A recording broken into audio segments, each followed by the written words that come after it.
하나님 감사합니다. 이렇게 일주일 만에 또 준수와 또 건강하게 회복된 민희와 함께 하나님 앞에 예배 자리 지킬 수 있도록 인도해 주셔서 참 감사드립니다.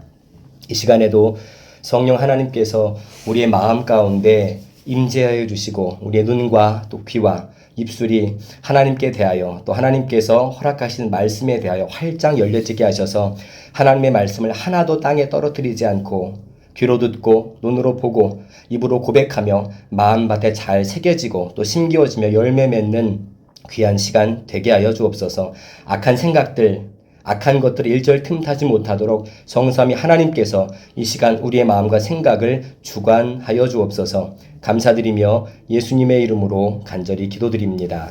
아멘. 자,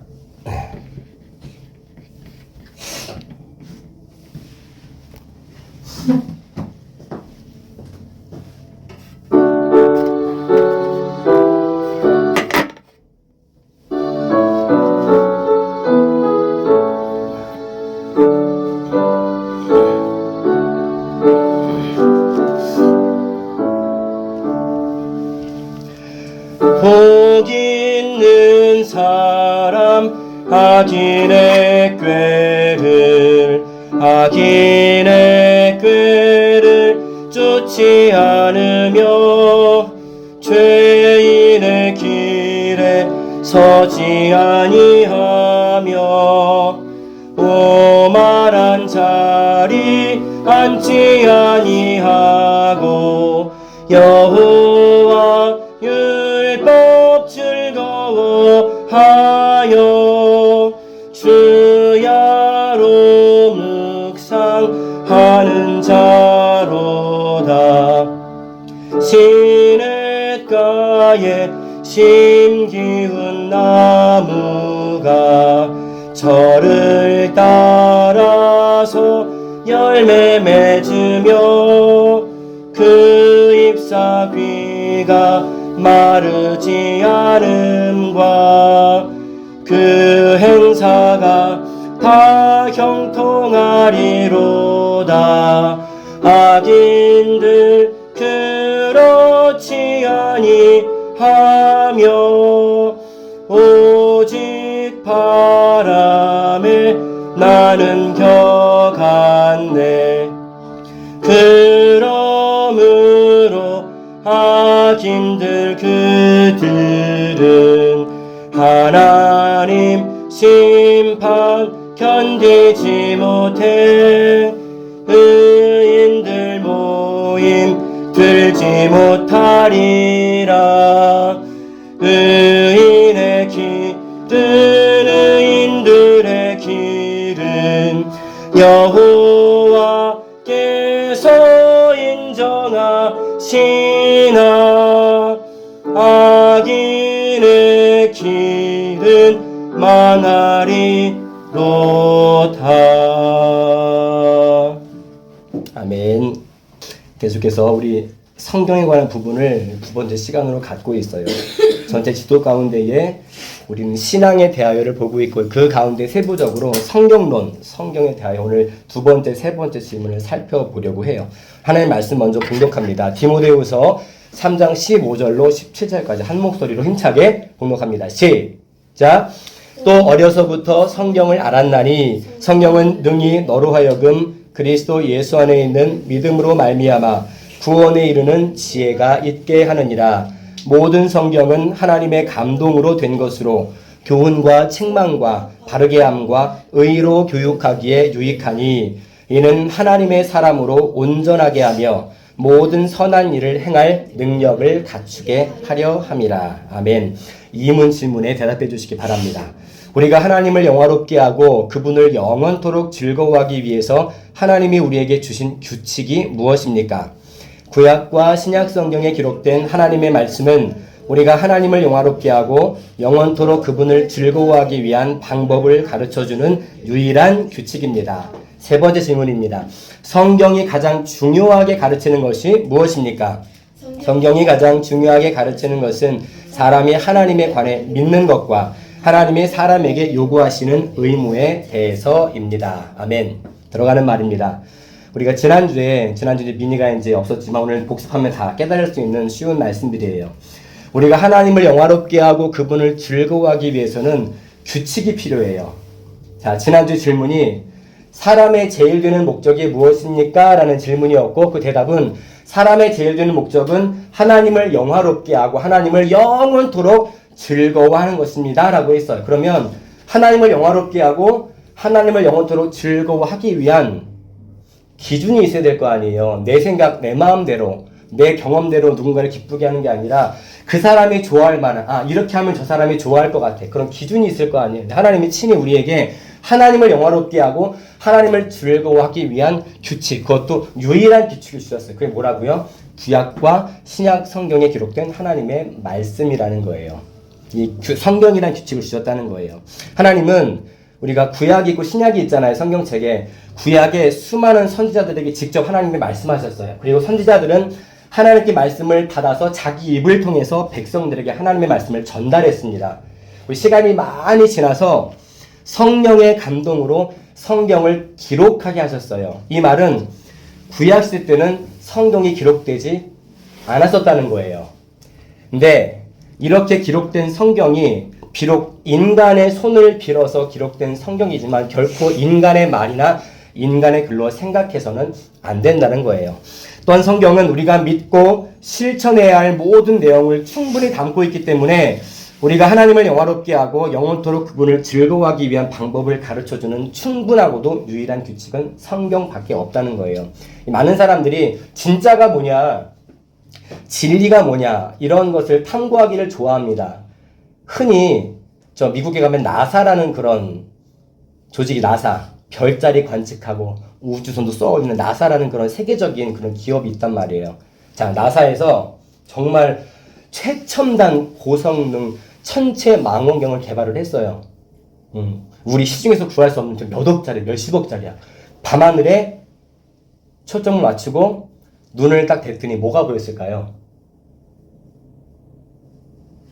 당연히 밤하늘에 뭐가 많이 떠 있어요. 네.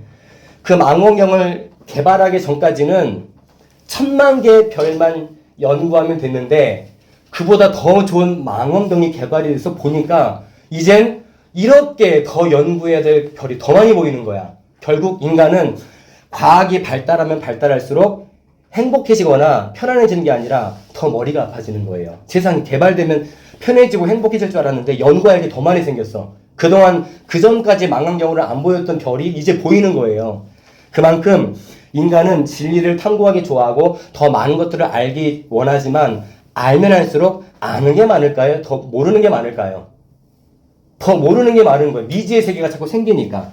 자, 구약과 신약 성경이 왜 하나님의 말씀이 될까? 앞서 말했듯이 성경은 사람이 쓴 거지만 사람의 글이나 말은 아니라고 했어요. 왜냐하면 성령께서 직접 인간의 마음과 생각의 영감이란 말이 좀 어려우면 감동이라고 바꿔볼게요. 감동을 주셔서 기록하도록 역사하셨기 때문에 쓴 사람은 사람이지만 그 성경책은 사람의 글이 아니라는 거예요. 자, 베드로후서 1장 21절 말씀 한번 다 같이 볼까요? 예언은 시작.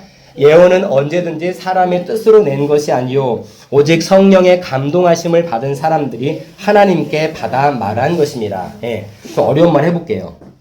우리가 지금 소요리 문답을 배우고 있는데 여러분들이 지금 듣기에는 가끔 막 어려운 단어도 나오고 그래서 목사님이 이제 이 단어는 이런 뜻이야 이렇게 설명도 해주지만 원래 소요리 문답이 380년 전에 영국에 한 사원에서 작성될 때는 이 소요리 문답을 어떤 대상으로 누구를 대상으로 만들었다고 혹시 기억나요 혹시?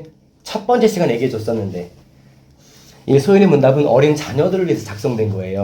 어른들을 위한 게 아니라 집에서 자라는 자녀들, 여러분들, 청소년들을 대상으로 작성된 거예요. 자, 그런데 하나님은 이 성경을 감동하심, 하나님의 감동으로 사람들의 손을 빌려서 기록하게 하셨는데 자, 감동을 다시 조금 어려운 말로 영감으로 바꿔볼게요. 자, 기계적 영감이란 말이 있어요. 자, 성경에 베드로도 나오고 뭐 사도 요한, 사도 바울 여러 주님의 제자들이 나오죠. 그런데 하나님의 성령 하나님께서 베드로를 딱 사로잡아서 아무 생각도 못하게 하고 너는 내가 주는 말만 받아 적어. 마치 기계적으로.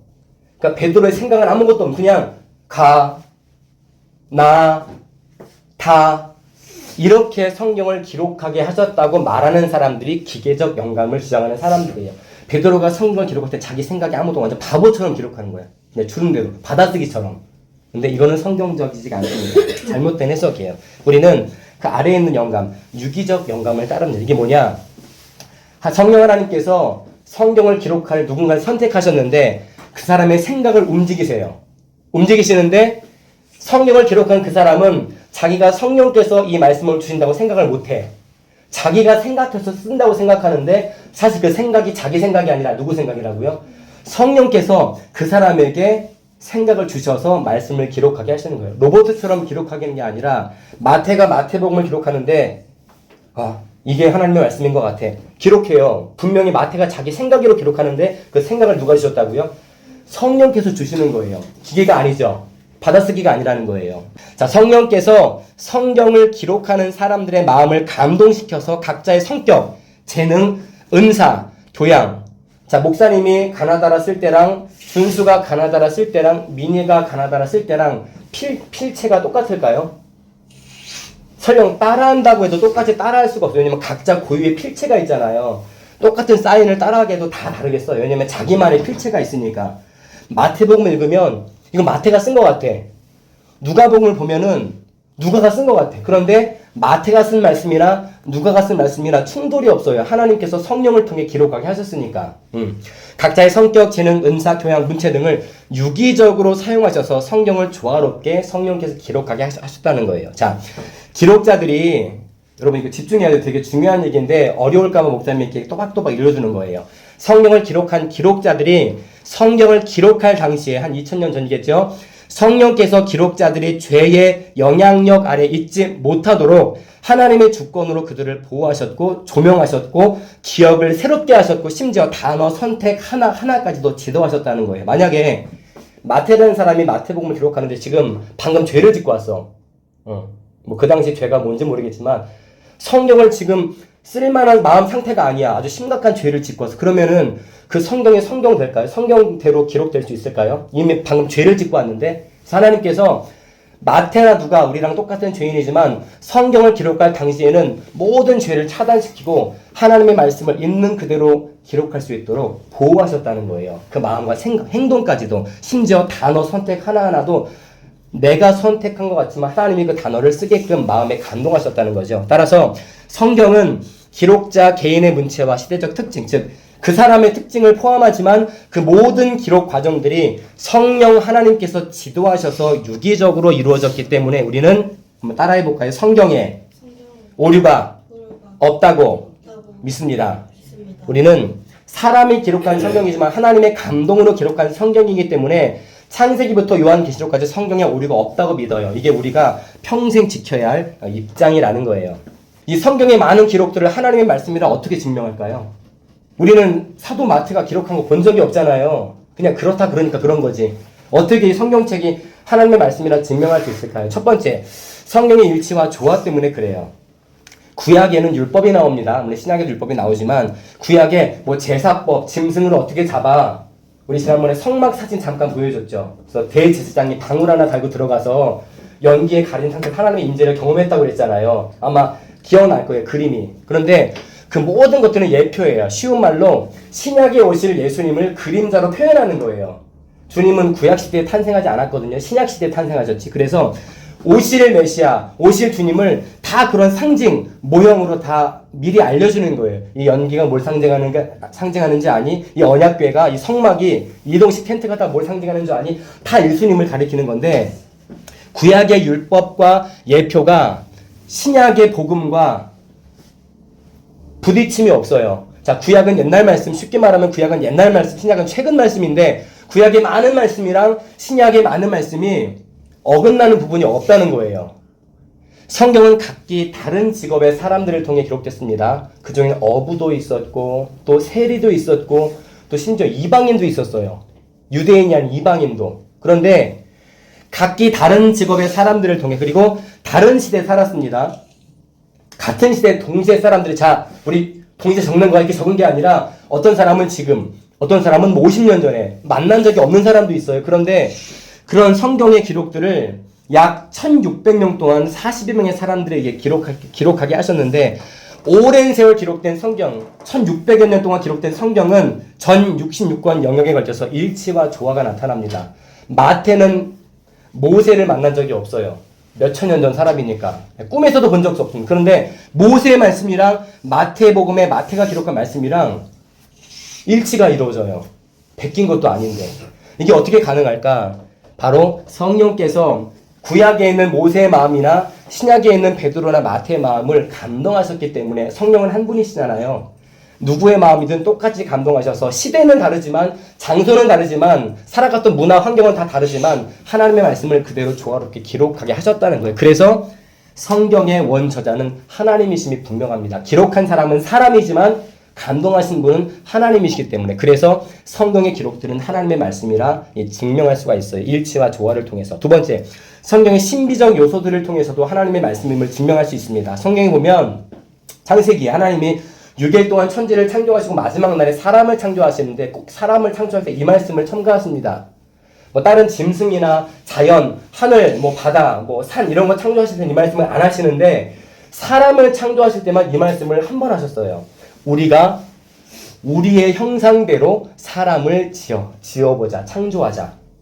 우리가, 아니 하나님은 한 분이름에 왜 우리라고 그러지?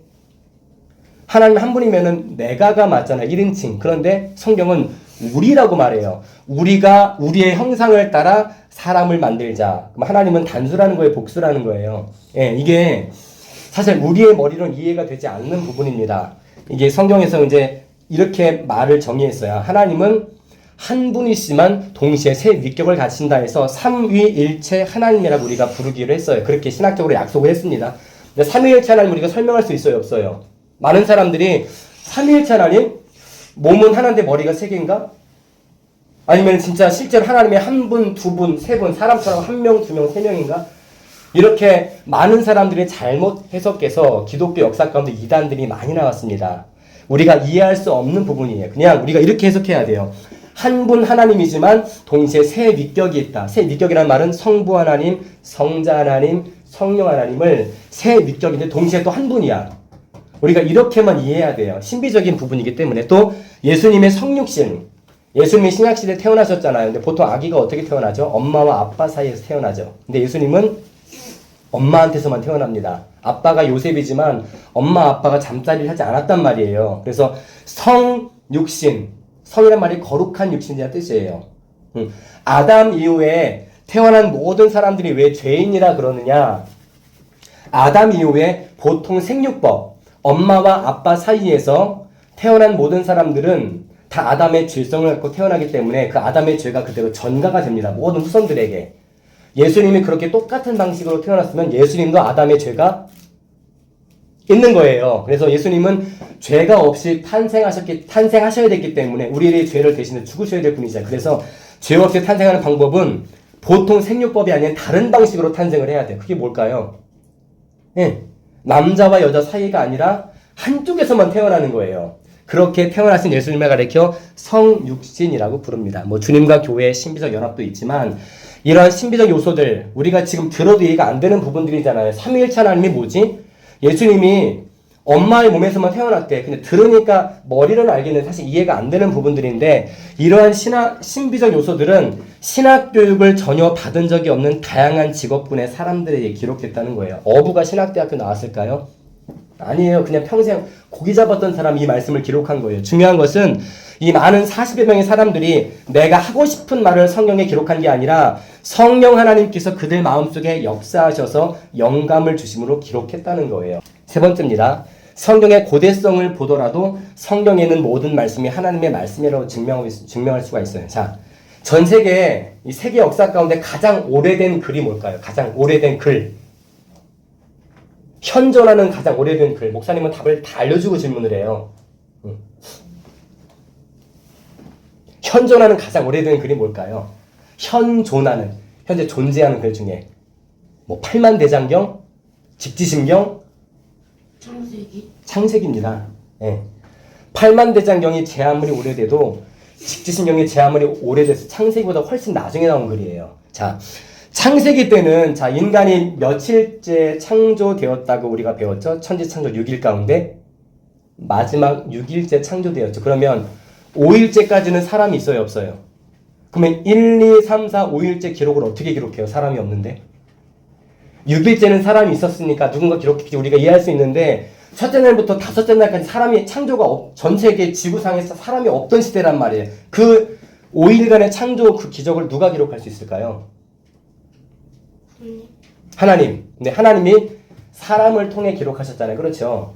창세기, 출애굽기, 레위기, 민수기, 신명기 이 5권의 구약의 성경을 모세오경이라고 해요. 자, 누가 기록했다는 소리일까요? 예, 모세가 창세기부터 출애굽기, 레위기, 민수기, 신명기를 기록한 건데 자 보세요. 출애굽기, 레위기, 민수기, 신명기는 이해가 돼. 사람이 살아있으니까. 그런데 창세기를 모세가 기록했다고? 사람은 6일째 창조됐는데 모세는 창세기 때 있지도 않았어요. 6일째 창조된 사람이 모세가 아니라 아담과 하와잖아요. 모세는 훨씬 나중에 태어난단 말이에요. 그런데 모세가 어떻게 창세기를 기록할 수가 있지? 신약의 마태나 베드로나 구약의 모세나 똑같이 하나님의 성령께서 마음에 감동을 주셔서 창세기 모세가 있지도 않았던 그 태초를 기록하게 하신 거예요. 모세는 태초에 하나님 본 적도 없어. 그런데 성령께서 감동케 하셔서 현존하는 가장 오래된 글인 성경인 창세기를 기록하게 하셨다는 거예요. 성경의 고대성을 봐도 성경에는 모든 말을 하나님의 말씀으로 우리가 증명할 수 있습니다. 네 번째입니다. 성경의 능력과 효력이 있어요. 자, 성경을 읽는 자들에게는 확신을 주고 양심을 뒤흔드는 능력이 있습니다. 어떤 사람은 성경을 읽다 구원받기도 해요. 그냥 읽기만 했는데 어떤 사람은 쓰기만 했는데 이게 믿어지는 거야. 그 전까지는 그냥 이야기로 들렸고 아 그래 그런 일이 있었나 보다라고 생각했던 사람이 성경을 쓰다가 갑자기 믿어지는 순간이 와요. 읽다가도 믿어지는 순간이 오고 성령께서 성경에 이런 능력과 효력을 담아 주셨다는 거예요. 자, 히브리서 4장 12절 말씀도 다 같이 한번 볼게요. 하나님의 시작. 하나님의 말씀은 살아있고 활력이 있어 좌우의 날선 어떤 검보다도 예리하여 혼과 영과 및 관절과 골수를 찔러 쪼개기까지 하며 또 마음과 생각과 뜻을 판단하나니. 아멘. 이 말씀을 잘 보면은 마치 수술대에 올라간 환자를 연상케 해요. 하나님의 말씀은 살아있고 활력이 있어 좌우의 날선 어떤 검보다도 메스 같죠? 검보다도 예리하여 혼과 영과 및 관절과 골수를 찔러 쪼개기까지 하며 또 마음과 생각과 뜻을 판단하나니. 자, 수술대 위에 올라간 사람은 몸만 치료받죠. 그렇죠? 응? 뭐 머리가 됐든 오장육부가 됐든 다리가 됐든 손이 됐든 우리 몸만 수술받잖아요. 그런데 하나님의 말씀은 몸만이 아니라 마음과 생각과 뜻도 수술을 한대요. 마음이 보여요? 안 보여요? 생각이 보여요? 안 보여요? 여러분이 목사님 뜻을 알 수 있어요? 목사님 미니의 뜻을 알 수 있을까요? 몰라요. 말하기 전까지 모른단 말이에요. 그런 하나님의 말씀은 몸만 수술하시는 게 아니라 우리의 영혼까지도 마음과 생각과 뜻도 판단할 수 있는 능력과 효력이 있다고 말씀하고 있어요. 성경은 심령을 변화시키고 개종시킵니다. 우리를 영원한 사망에서 일으킵니다. 가장 큰 절망 속에서도 세상에서는 나를 위로하는 것들이 있지만 그 위로는 잠깐입니다. 아 배고파 밥 먹으면 되죠. 슬퍼 뭐 웃긴 걸 봐. 재밌는 사람들과 이야기를 나누고 잠깐 우리가 기쁠 수는 있지만 그게 오래 못 간다는 거예요. 한계가 있다는 거예요. 그런데 성경은 가장 큰 절망 속에서도 가장 큰 위로와 기쁨을 주는데 그 위로와 기쁨이 언제까지 가느냐? 영원한 기쁨과 위로를 준다고 말씀하고 있어요. 또 나를 낮추게 하며 하나님을 높이고 영원롭게 하는 능력과 효력이 성경 말씀에 담겨 있다는 거예요. 그러면 세 번째입니다. 하나님의 말씀이 왜 기록으로 남겨져야 했나? 상식적인 말이에요. 왜 말씀을 기록으로 남겼을까요? 그 이유는 말씀의 역사와 교훈을 다음 세대에게 전달하기 위해서예요. 여러분 그런 게임 한번 본 적이 있을 거예요. 한 4명 정도 세워놓고 헤드폰으로 음악을 크게 틀어놓고 앞에 사람이 하나 읽어. 그 다음 사람한테 전달하는 건데 음악이 크니까 말소리가 들려요? 안 들려요? 그럼 결국 처음에 말한 사람이랑 마지막에 정답을 말하는 사람 말이 다 틀려요. 뭐 자기 입모양만 보고 판단을 해야 되니까. 그런데 그렇게 말로 어떤 말을 전하면 결국 이런 결과가 나는 거예요. 만약 하나님의 말씀을 저 옛날에 모세가 이런 말씀이야 자식에게 전했어요. 자식이 또 컸을 거 아니에요? 그 자식이 또 자식한테 전해. 그런데 한 1000년이 흘렀어. 그 말씀이 그대로 유지가 될까요? 아마 엉뚱한 말로 다 바뀌어 있을 거예요. 입으로 전했기 때문에. 그래서 하나님의 말씀은 구전이 아니라 기록으로 남겨져야 했습니다. 말씀을 전하기 위해서 각기 다른 시대의 사람들이 자신의 기억에만 의존해서 입에서 입으로만 전했다면 우리는 지금 이 성경책을 갖고 있을 수가 없습니다. 엉뚱한 말씀만 갖고 있을 거예요. 그래서 기록하는 습관이 되게 중요해요. 네 번째입니다. 성경을 구약과 신약으로 나누는 기준이 뭔가? 물론 우리가 언젠가 목사님이 그런 말 했어요. 우리가 다 집에 달력이 있을 거예요. 달력. 2023년을 우리가 살고 있죠. 그러면은 영년을 무엇을 기준으로 영년을 기준으로 왜 과거와 현재를 나눌까요? 무엇이 기준이 될까요? 우리 예수님의 탄생을 기준이라고 했어요. 영년을 기준으로 우린 기원 후를 살고 있습니다. 예수님의 탄생한 이후 2023년이 흘렀다는 거예요. 그리고 영년 전에는 마이너스가 되겠죠. 기원 전이라고 그래요. 예수님이 이 땅에 오시기 전이라고 그래서 우린 AD죠. 기원 전이 BC니까 예수님의 탄생을 기준으로 구약과 신약을 나눕니다. 그런데 구약은 모든 은혜의 중심이자 약속의 중재자. 어려운 것들은 목사님 계속 괄호 안에 설명을 해줄 거예요. 중재자란 말은 두 사람이 막 싸우는데 끼어들어서 화해시키는 사람을 말해요. 예수님이 그런 역할을 하셨다는 거죠. 모든 은혜의 중심이자 약속의 중재자이신 예수 그리스도를 아까 설명했죠. 구약은 모든 것이 예수님을 상징하고 모형으로 나타냈다고요. 예수님은 신약에 태어나시니까 여러 직무들과 제사법들로 예수님에 대해서 모형으로 예표로 기록했습니다. 그런데 신약은 예수 그리스도를 더 이상 상징이나 모형으로 나타내지 않습니다. 그 이유는 구약에서 수많은 상징과 모형으로 예표되었던 예수 그리스도께서 인간으로 오셨고 실제로 태어나셨기 때문에 더 이상 구약에서처럼 어떤 예표나 상징이 필요가 없어요. 신약에는 직접 태어나셨으니까 인간으로. 또한 참 하나님이자 동시에 참 인간으로 오신 예수 그리스도께서 인간으로 오셔서 구약의 율법의 요구를 모두 성취하심으로 폐지하셨습니다. 하나님이 아담과 하와에게 최초로 주신 말씀이 있어요. 최초로 주신 말씀, 아주 짧은 말씀입니다. 선악을 알게 하는 나무를 먹는 날에는 너희가 정령 죽으리라. 이게 최초에 주신 율법의 말씀인데 아담과 하와가 어겼죠. 어겼잖아요. 그래서 실제로 영원히 사는 존재, 불멸의 존재가 죽는 존재가 되었단 말이에요. 그러면 이걸 해결을 해야 될 거 아니에요. 그럼 그 뒤로 태어나는 모든 사람들은 나는 그 죄를 짓지도 않았는데 나는 여전히 아담의 죄 가운데 죽는단 말이에요. 그래서 그 죄 문제를 해결하려면, 사망의 문제를 해결하려면은 반드시 하나님께서 원하시는 제물이 필요합니다. 그런데 아담과 하와는 이미 죄를 졌기 때문에 제물이 되지 못해요. 아담과 하와 이후에 태어난 모든 사람들도 아담이랑 하와랑 똑같은 죄를 갖고 태어나기 때문에 그 누구도 이 사망 권세를 해결할 힘이 없습니다. 그래서 예수님께서 먹는 날에는 정령 죽으리라 라는 이 말씀을 자기 몸으로 직접 겪으신 거예요. 그래서 죽으신 거예요, 이 죄를. 왜? 죄의 싹슨 사망이라고 했으니까 예수님은 죄가 없으신 분임에도 불구하고 인류의 죄를 대신해서 십자가에 못 박혀 죽으신 겁니다. 근데 만약에 죽으셔서 끝났으면 우리는 다 지옥 가는 거예요. 그런데 죽으시고 부활하셨다는 뜻은 단지 나 살아났다가 아니라 사망을 이긴 거예요.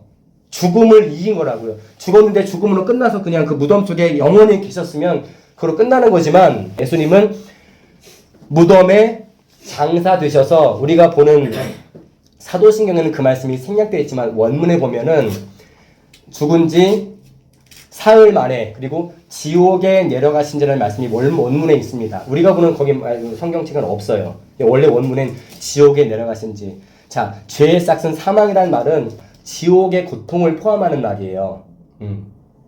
죄 지은 사람들은 어떤 죄를 지어서 지옥 가는 게 아니라 가장 큰 죄는 예수를 믿지 않는 죄가 가장 큰 죄입니다.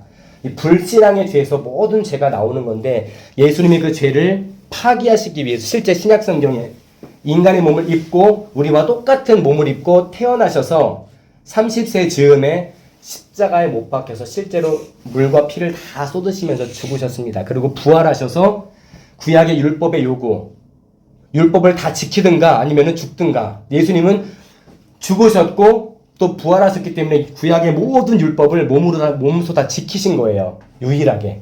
예수님은 참 인간이자 참 하나님이시기 때문에. 그래서 구약의 율법의 요구를 모두 성취하심으로 율법의 모든 요구를 폐지하셨기 때문에 구약의 복잡한 의식법보다 훨씬 단순하고도 신령한 예배를 요구합니다. 그래서 신약 성경은 세례와 성찬을 제외하고 어떤 상징이나 모형도 가르치지 않습니다. 구약의 모든 모형과 상징이 다 폐지됐기 때문에. 우리가 아까 질문했습니다. 왜 성경이 규칙은 규칙인데 유일한 규칙이 될까? 성경이 없이도 본래 인간은 신의 존재에 대한 감각이 있습니다. 태어날 때부터 예수 믿지 않는 사람도 신의 존재에 대한 이런 종교심이 다 있어요. 그래서 예수 믿지 않는 사람도 삶의 위기가 죽게 생겼으면 자기도 모르게 신을 찾습니다. 살려달라고. 하나님이라고 부르지 않을지라도 당장 죽게 생겼으면 신을 신기하게 찾아요. 그런데 그 일이 해결이 되면 언제 그랬냐는 얼굴색이 싹 바뀝니다. 해결됐으니까. 근데 예수 믿지 않는 사람은 신을 찾는데요. 이를 조금 어려운 말로 자연계시라고 불러요. 자연계시. 보세요. 자연계시는 신이 존재한다는 것뿐 아니라 신의 능력, 지혜, 무한한 선하심, 그리고 신이 모든 피조물을 통해 영광 받아야 함을 깨우쳐줍니다. 나무를 볼 때, 꽃을 볼 때, 산을 볼 때, 바다의 파도를 볼 때도 예수 믿지 않는 사람도 이 정도는 느낀다는 거예요. 파도를 볼 때, 엄청난 파도, 쓰나미를 볼 때, 막 20m짜리 쓰나미가 올 때, 뭔가 인간을 초월하는 존재가 존재하는 것 같아 라고 느낄 수 있다는 거예요. 믿지 않는 사람들도. 그런데 자연계시는 인간의 죄악된 상태를 해결하는 구원의 능력인 특별 계시의 속성이 없습니다. 죄인이 예수 그리스도의 십자가 공로를 믿음으로 하나님의 백성이 되게 하는 능력도 자연계시에는 없기 때문에 자연계시만으로는 이 땅에서와 천국에서 하나님을 영화롭게 하고 즐거워하는 방법을 찾을 수가 없다는 거예요. 하나님의 존재는 자연을 통해서 느낄 수는 있지만 그 자연 계시를 늘 느낀다고 내가 죄악 가운데서 구원받지 못한다는 거죠. 갈라디아서 6장 16절 한번 볼게요. 무릇 시작. 무릇 이 규례를 행하는 자에게와 하나님의 이스라엘에게 평강과 긍휼이 있을지어다. 아멘. 참 평강과 참 은혜는 오직 특별 계신 성경을 믿음으로만 주어진다는 거예요. 아무리 여행 좋아하고 경치 좋은 거 가서 편안하게 이렇게 여가 활동을 해도 그때 주는 평안함은 며칠 가지 못합니다. 그런데 무릇 이 규례를, 이 말씀을, 이 율법을 행하는 자에게와 하나님의 이스라엘에게 평강과 긍휼이 있을지어다. 이 말은 말씀을 지켰기 때문에 평강과 긍휼이 있다는 말이기도 하지만 이 말씀만 보면 오해하기가 쉬워요. 그럼 아무나 말씀대로 살면 평강이 주어지는구나 라가 아닙니다. 율법을 지키는 사람들은 누구만 지킬 수 있을까요? 이미 하나님의 은혜로 구원받은 하나님의 백성들만 율법을 지킵니다. 열매라는 거예요.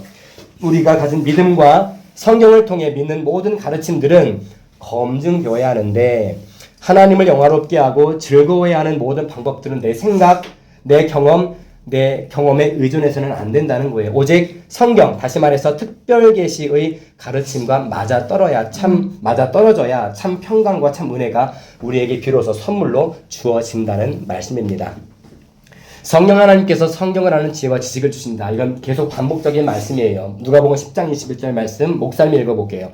천지의 주되이신 아버지여, 이것을 지혜롭고 슬기 있는 자들에게는 숨기시고 어린아이들에게는 나타내심을 감사하나이다. 옳소이다. 이렇게 된 것이 아버지의 뜻입니다. 이게 무슨 말이냐? 성경 말씀은 똑똑하고 많이 배웠다고 해서 깨닫는 게 아니라는 거예요. 신학대학 교수, 박사들은 성경 다 깨닫게요? 그렇지 않다는 말입니다. 또 못 배웠다고 해서 성경을 깨닫지 못하는 것도 아니라는 거예요. 구원받는 지식을 깨달음에 있어서는 내가 얼마나 많이 배웠는가, 얼마나 똑똑한가는 중요하지 않다는 말씀입니다. 깨닫게 하심은, 내가 성경을 깨닫게 하는 건 내 지식이 아니라 성령께서 역사하심으로 깨달을 수 있다는 거죠. 성령 하나님께서 나에게 성경을 아는 지혜와 지식을 주셔야 성경을 깨달을 수 있다는 말씀입니다. 시편 119편 18절에 보면 내 눈을 열어서 주의 율법에서 놀라운 것을 보게 하소서. 과거의 번역은 내 눈을 열어서 주의 율법에서 기이한 것을 보게 하소서. 눈을 열어주셔야 말씀이 보인다는 거예요. 내 머리로, 내 지식으로 볼 수 있는 게 아니라. 그래서 성경을 읽으면서, 여러분 주중에 말씀을 얼마나 봤는지 모르겠지만 성경을 읽으면서 우리의 마음의 눈을 열어서 하나님의 말씀을 볼 수 있도록 기도해야 합니다. 또 사도행전 18장 26절에 보면 그가 회당에서 담대히 말하기 시작하거늘 브리스길라와 아굴라가 듣고 데려다가 하나님의 도를 더 정확하게 풀어 이르더라. 이런 말씀도 기록되어 있습니다. 우리가 또 한 가지 기도해야 할 것은, 말씀을 지금 듣고 있잖아요. 말씀을 듣고 있는 이 시간에 더 깊은 영적 이해가 있도록 계속 기도하는 마음으로 들어야 돼요. 그래야 그 말씀이 여러분의 것이 됩니다. 인간이 자신의 지혜로 성경을 알려고 하면 점점 더 미지에 빠지기 때문에 그래서 아까 서두에 목사님이 천체 망원경 예를 들었죠. 정말 좋은 과학기술이 발달해서 좋은 망원경을 개발해서 밤하늘을 딱 올려다봤더니 그전에는 천만개였지 이렇게 별을 더 연구하게 생겼어요. 더 미지의 세계가 발생한 거예요. 우리의 지식은 그거밖에 안 된다는 거예요. 성경을 아는 방법은 과학을 초월합니다. 오직 성령 하나님께서 성경을 아는 지혜를 주시기 때문에 그래요. 하무이라는 말을 설명해주고 말씀을 마칠게요. 하무이라는 말은 사전적 의미로는 글 속에 어떤 뜻이 담겨있다는 뜻입니다. 하무이라는 말이 하나님의 말씀은 구약과 신약 성경에 모두 담겨 있어요. 네. 우리가 여러분이 조금 커서 이제 청년이 되고 어른이 되면은 여러분들이 이제 성경을 해석할 때 이러한 성향들이 나타날 수가 있습니다. 자, 첫째, 우리가 성경책을 보는데 성경의 어떤 부분은 하나님의 말씀이고 어떤 부분은 인간의 말이다라는 사상이 들어올 때가 있습니다. 지금 이런 생각을 하는 사람들이 굉장히 많아요. 어떤 부분은 하나님의 말씀, 어떤 부분은 인간의 말. 그래서 기독교 서점에 가면 성경책을 파는데 내내 검정글씨로 있다가 예수님이 직접 말씀하신 부분만 빨간색으로 인쇄한 성경책이 있습니다.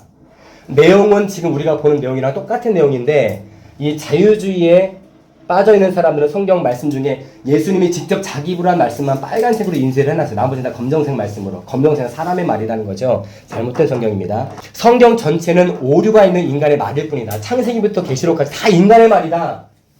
인간이 썼으니까 인간의 말이다. 그런데 인간의 말이지만 인간의 글을 하나님의 말씀으로 받아들이도록 역사하신다고 믿는 사람들이 있습니다. 이걸 신정통주의라고 해요. 이런 사람들도 굉장히 잘못된 사람들입니다. 우리는 바로 빨간 글씨를 따라가야 돼요.